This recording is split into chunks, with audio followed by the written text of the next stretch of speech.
പ്രിയമുള്ള സഹോദരന്മാരെ, സഹോദരിമാരെ, ഏവർക്കും ദൈവാനുഗ്രഹം എപ്പോഴും ഉണ്ടായിരിക്കട്ടെ. ബിസ്മില്ലാഹിർ റഹ്മാനിർ റഹീം. ഖുൽ ഹൽ മിൻ ശുറകായികും മൻ യബ്ദഉൽ ഖൽഖ. നബിയെ പറയുക, സൃഷ്ടി ആദ്യമായി തുടങ്ങുകയും പിന്നീട് ആവർത്തിക്കുകയും ചെയ്യുന്ന വല്ലവരും നിങ്ങൾ പങ്കാളികളായി ചേർത്തവരുടെ കൂട്ടത്തിലുണ്ടോ? പറയുക, അള്ളാഹുവാണ് സൃഷ്ടി ആദ്യമായി തുടങ്ങുകയും പിന്നെ അത് ആവർത്തിക്കുകയും ചെയ്യുന്നത്. എന്നിരിക്കെ നിങ്ങൾ എങ്ങനെയാണ് തെറ്റിക്കപ്പെടുന്നത്?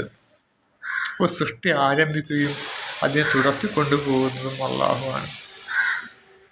മക്കയിലെ കഅബയിൽ ഒരുപാട് വിഗ്രഹങ്ങൾ ഉണ്ടായിരുന്നു പ്രവാചകന്റെ കാലത്ത്.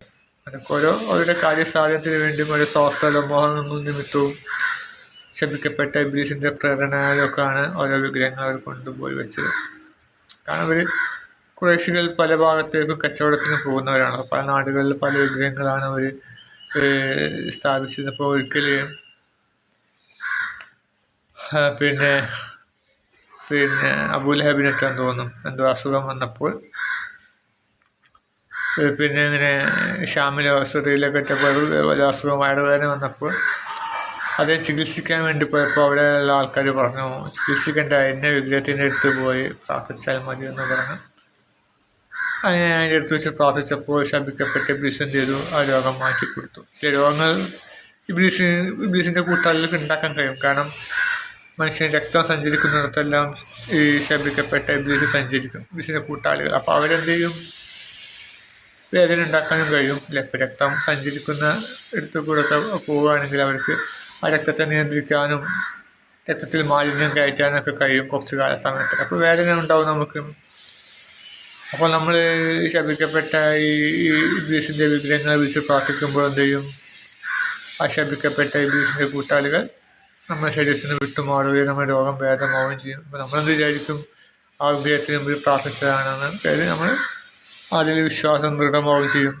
അങ്ങനെയാണ് ഈ ബദരീങ്ങളൊക്കെ വിളിച്ച് പ്രാർത്ഥിക്കുന്നവർ, മുഹിദ്ദീൻ ഷെയ്ഖിനെ വിളിച്ച് പ്രാർത്ഥിക്കുന്നവർ, മറ്റു ഉള്ളാളങ്ങളെ വിളിച്ച് പ്രാർത്ഥിക്കുന്നവരുടെ എണ്ണം കൂടാൻ കാരണമാണ്. നമ്മളുടെ രോഗങ്ങൾ വരുമ്പോൾ അവരെ വിളിച്ച് പ്രാർത്ഥിക്കും. അപ്പോൾ നമുക്ക് ശരീരത്തിൽ വേദന ഉണ്ടാക്കുന്ന ആരാണ്? ശപിക്കപ്പെട്ട ഇബ്ലീസ്. അവരുടെ വേദനയൊക്കെ ഉണ്ടാക്കാൻ അവന് കഴിയും. പ്രശ്നങ്ങളും കുടുംബകലഹങ്ങളൊക്കെ ഉണ്ടാക്കുന്നത്. അപ്പോൾ നമ്മൾ കുടുംബകലഹം മാറാൻ വേണ്ടിയിട്ട് എന്ത് ചെയ്യാം?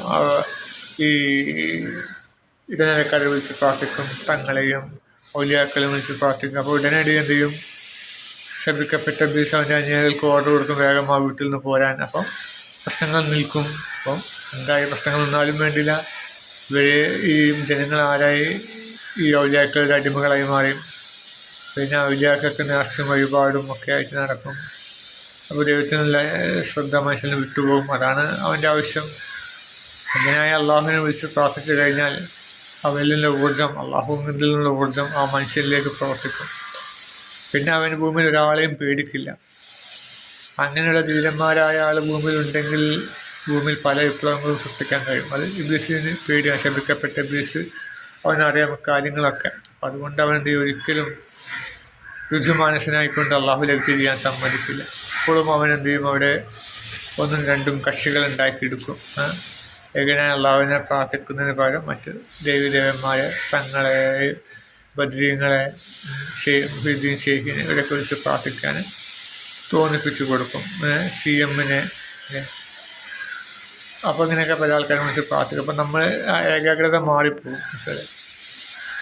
പണ്ട് ഞാൻ ഇങ്ങോട്ട് പറഞ്ഞത്, ദ്രോണാചാര്യർ ശിഷ്യരോട് അമ്പ് ചെയ്യാൻ പറഞ്ഞപ്പോൾ ശിഷ്യരിൽ പലരും ഉണ്ടായിരുന്നു, യുധിഷ്ഠിരൻ, ദുര്യോധനൻ, പലരും ഉണ്ടായിരുന്നു. അപ്പോൾ അവരൊക്കെ പറഞ്ഞു, അവരോട് ചോദിച്ചു, നിങ്ങൾ എന്താണ് കാണുന്നതെന്ന് ചോദിച്ചു. പറഞ്ഞു, ഞങ്ങൾ മരം കാണുന്നുണ്ട്, കിളി കാണുന്നുണ്ട്, കിളിയുടെ കണ്ണ് കാണുന്നുണ്ട്. വേറെ കൂട്ടർ പറഞ്ഞു, ഞങ്ങൾ ആകാശം കാണുന്നുണ്ട്, കിളി കാണുന്നു, മരം കാണൊക്കെ എല്ലാവരും പല അതും പറഞ്ഞു. അവസാനം അർജുനൻ പറഞ്ഞു, ഞാൻ കിളിയുടെ കണ്ണ് മാത്രമേ കാണുന്നുള്ളൂ.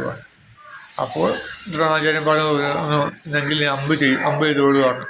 എങ്ങനെ അമ്പ് ചെയ്യുകയും ആ കിളി വീഴുകയും ചെയ്തു. അപ്പോൾ അതാണ്. അപ്പോൾ മനസ്സിനെ ഏകാഗ്രമാക്കാൻ ശപിക്കപ്പെട്ട ഇബ്ലീസ് ഒരിക്കലും സമ്മതിക്കില്ല. ഏകനെ അള്ളാഹുവിനെ മാത്രം വിളിച്ച് പ്രാർത്ഥിക്കാൻ ഒരിക്കലും സമ്മതിക്കുക. അപ്പോൾ ഓരോ പ്രശ്നങ്ങൾ ഉണ്ടാക്കിയെടുക്കും. പണ്ടൊക്കെ ഈ സുന്നികൾ പറയാറുണ്ടായിരുന്നു, നമ്മളൊക്കെ ജമ്മൊക്കെ മുജാഹിദായിരുന്നു പണ്ട്. അപ്പം അവിടെ ഒരു സുന്നി സ്ത്രീ വരും. അപ്പോൾ ആ പറയും നമ്മൾ നേരിട്ടിപ്പം പ്രധാനമന്ത്രിമാരെ നേരിട്ട് നമ്മൾ കാണാൻ പോകില്ല, നമ്മൾ ആദ്യം സെക്രട്ടറിനെ കണ്ടിട്ടല്ലേ പോവുള്ളൂ. അപ്പോൾ അതുകൊണ്ട് അതുപോലെ സെക്രട്ടറിമാരാണ് ബദ്രീങ്ങളും മറ്റു മുഹീദ്ദീൻ ഷെയ്ഖും ഒക്കെ. അപ്പോൾ നമ്മൾ അവരോട് പ്രാർത്ഥിക്കുക, എന്നിട്ട് അള്ളാഹുലേക്ക് അഭയം തേടുക എന്നൊക്കെയാണ് പറഞ്ഞത്. വേറൊരു ഞാൻ കോളേജിൽ പഠിക്കുമ്പോൾ ഒരു വ്യക്തിയോട് പറഞ്ഞു, നേരിട്ട് നമ്മൾ 11 kV ലൈനിൽ നമ്മൾ ഒരിക്കലും കയറ്റെടുക്കില്ല, ട്രാൻസ്ഫോമർ വെച്ചിട്ട് നമ്മൾ കുറച്ചിട്ട് എടുക്കുകയുള്ളൂ. അപ്പോൾ അതുപോലെ ഈ ട്രാൻസ്ഫോമറുകളാണ് ഈ മുഹീദ്ദീൻ ഷെയ്ഖ് എന്നൊക്കെ. അപ്പോൾ ഇന്ന് അള്ളാഹുവിന് ഉപമകൾ സൃഷ്ടിക്കുകയാണെന്ന് ചോദിക്കുന്നുണ്ട്. അത് ഇതിനൊക്കെയുള്ള ഉപമകൾ പഠനവരെ പറ്റിയാണ്. അള്ളാഹുവിനെ ട്രാൻസ്ഫോമർ ആക്കിയിട്ടും മറ്റ് പ്രധാനമന്ത്രിയൊക്കെ ആക്കിയിട്ട് ഉപമകൾ സൃഷ്ടിക്കുന്നവർക്കുള്ള താക്കീതാണ് പറഞ്ഞു വരുന്നത്. ഇവർ ഈ സൃഷ്ടി ആദ്യമായി തുടങ്ങുകയും അതിനെ ആവർത്തിക്കുകയും ചെയ്ത അള്ളാഹു. അപ്പം പല റോബോട്ടുകളൊക്കെ സൃഷ്ടിച്ചിട്ടുണ്ട്. വിദേശങ്ങളിൽ സോഫിയ എന്നുള്ള റോബോട്ട് സൃഷ്ടിച്ചിട്ടുണ്ട്. പക്ഷേ ആ റോബോട്ട് സൃഷ്ടിച്ച മാത്രമല്ല, അതിൻ്റെ മെയിൻ്റെനൻസ് നമ്മൾ ചെയ്തുകൊണ്ടിരിക്കണം. വർഷം അല്ലെങ്കിൽ 6 മാസം കൂടുമ്പോൾ അതിൻ്റെതായ എല്ലാ മെയിൻ്റെനൻസും, ഇളകുന്ന എല്ലാ പാർട്സുകളിലും ഓയിൽ ഗ്രീസ് ഇടണം, അതുപോലെ ബാറ്ററി മാറ്റണം, അതുപോലെ തന്നെ പൊടിപടലങ്ങളൊക്കെ ഇട്ടിട്ട് ഇതൊക്കെ ചെയ്തു കൊടുക്കണം. പക്ഷേ മനുഷ്യൻ്റെ കാര്യമൊന്നും വേണ്ട. അതൊക്കെ സൃഷ്ടിക്കുക മാത്രമല്ല, അതിന് മുന്നോട്ട് പോകാനുള്ള എല്ലാം ചെയ്തു വെച്ചിട്ടുണ്ട്. മാത്രമല്ല മറ്റൊരു സൃഷ്ടിയും സൃഷ്ടിക്കും. ഒരു അള്ളാഹു ആദമിനെ മാത്രമേ സൃഷ്ടിച്ചിട്ടുള്ളൂ. പിന്നെ ആദമിൽ നിന്നാണ് ഹവ്വയെ സൃഷ്ടിച്ചത്. പിന്നീട് ഇവർ തന്നെയാണ്, ആദമും ഹവ്വയും കൂടിയാണ് എന്ത് ചെയ്യും മറ്റു ജനങ്ങൾക്ക് ജന്മം നൽകുന്നത്.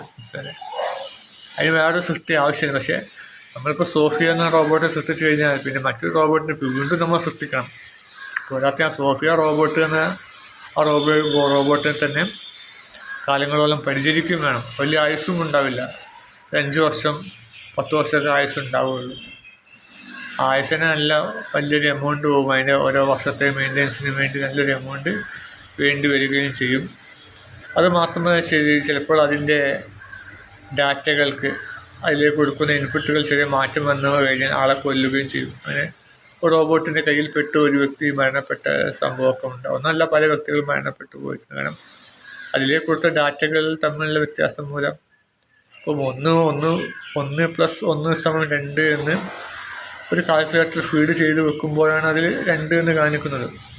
1+1=3 എന്നതിൽ അതിൻ്റെ എഞ്ചിനീയർ ഫീഡ് ചെയ്ത് വെച്ചാൽ നമ്മളതിൻ്റെ സ്ക്രീനിൽ 1 എന്നായിരിക്കും കാണിക്കാം. അത് മാത്രമല്ല മറ്റു പല കണക്കുകളൊക്കെ തെറ്റിക്കൊണ്ട് കാണിക്കും. അപ്പോൾ അത് എന്താണ് ഫീഡ് ചെയ്ത് വെച്ചതാണ് അതിൻ്റെ ഔട്ട്പുട്ട് കിട്ടുക. അപ്പോൾ ആ റോബോട്ടിൽ എങ്ങനെ നടക്കണം, ഒരാൾ വന്നാൽ എങ്ങോട്ട് പോകണം, എന്ത് സംസാരിക്കണം എന്നൊക്കെ അത് ഫീഡ് ചെയ്ത് വെച്ചതിനനുസരിച്ച് സംസാരിക്കും. ഇപ്പോൾ ഒരാൾ വന്നിട്ട് ഗുഡ് മോർണിംഗ് എന്ന് പറഞ്ഞു കഴിഞ്ഞാൽ ചിലപ്പോൾ റോബോട്ട് തെറി മറുപടി പറയണമെന്ന് ഫീഡ് വെച്ചാൽ വിളിച്ച തെറി അങ്ങോട്ട് തിരിച്ചുകൊണ്ട് പറയും. ശരി, അപ്പോൾ അതിന് ചിന്തിക്കാനുള്ള കഴിവില്ല. എന്താണ് ഫീഡ് ചെയ്ത് വെച്ചാൽ അതുകൊണ്ട് പറയും. അപ്പോൾ ഇങ്ങനെ നമ്മൾ സൃഷ്ടിക്കുന്ന ഏത് സൃഷ്ടിക്കും അതിൻ്റെ പിന്നിൽ കാലങ്ങളോളം അതിനെ പരിചരിച്ചു കൊണ്ടിരിക്കണം. കാറാവട്ടെ, അതിന് 15 വർഷമാണ് ആയുസ് സർക്കാർ കൊടുക്കുന്നത്. MVD അതിന് മുമ്പ് തന്നെ പല തകരാറുകളും വന്നുകൊണ്ടിരിക്കണം. നമ്മളിന്ന് മെയിൻ്റെനൻസ് ചെയ്തുകൊണ്ടിരിക്കണം. അതോടുകൂടി അത് 15 വർഷം ആവുന്നതോടുകൂടി അതിൻ്റെ പ്രവർത്തനം അവസാനിപ്പിച്ചു. പിന്നെ ആ കാറിൽ മറ്റൊരു കാർ ഉണ്ടാവില്ല. മറ്റൊരു കാർ വീണ്ടും ഉണ്ടാക്കണം. പക്ഷേ മനുഷ്യൻ അങ്ങനെയല്ല. അള്ളാഹു മനുഷ്യൻ ജീവജാലങ്ങളൊക്കെ ഇതിൻ്റെ മറ്റൊരു സൃഷ്ടി, അതിൽ നിന്ന് തനിയെ ഉണ്ടാവും. അതിൻ്റെ സംവിധാനത്തോടു കൂടിയാണ് എല്ലാ ജീവജാലങ്ങളും അള്ളാഹു സൃഷ്ടിച്ചത്. ഒരു തേക്കിൻ്റെ വിത്താവട്ടെ, ഒരു ബദമരമാവട്ടെ, ഒരു മാങ്ങയുടെ വൃക്ഷമൊക്കെ ഒരു വൃക്ഷത്തിൽ നിന്ന് അനേകായിരം വിത്തുകൾ മുളച്ച് അനേകായിരം മരങ്ങൾ ഉണ്ടാക്കാനുള്ള ശേഷിയോട് കൂടിയാണ് ഓരോന്നിനും അള്ളാഹു സൃഷ്ടിച്ചത്. ഒരു ഈയാമ്പാറ്റയുടെ മുട്ടയിൽ നിന്ന് ആയിരക്കണക്കിന് ഈയാമ്പാറ്റകൾ ഉണ്ടാകും. അതുകൊണ്ട് തന്നെ ഒരിക്കലും ഒരു ജീവജാലങ്ങൾ വംശം നിന്ന് പോകുന്നില്ല. പിന്നെ ഭീമൻ, പാണ്ട തുടങ്ങിയ ജീവികളൊക്കെ വംശനാശം തന്നു പോകുന്നു എന്നൊക്കെ ശാസ്ത്രം പറയുന്നുണ്ട്. പക്ഷെ എന്നിരുന്നാലും പരിപൂർണമായിട്ടൊന്നും വംശനാശം സംഭവിക്കില്ല. അള്ളാഹു അതൊക്കെ എല്ലാം യുക്തിഭദ്രമായിട്ടാണ് സൃഷ്ടിച്ചത്. സൃഷ്ടിക്കുകയും ആ സൃഷ്ടിയെ തുടർത്തിക്കൊണ്ടുപോവുകയും ചെയ്യുന്ന അള്ളാഹുവിനെ സർവസ്തുതിയും ആ യുക്തിമാനായ അള്ളാഹുവിനെ എപ്പോഴും കീഴ്വണങ്ങിക്കൊണ്ട് അവൻ്റെ സാമീപ്യം കരസ്ഥമാക്കുന്ന ഭാഗ്യമായ കൂട്ടത്തിൽ അള്ളാഹു നമ്മൾ ഉൾപ്പെടുത്തുമാറാകട്ടെ. ആമീൻ.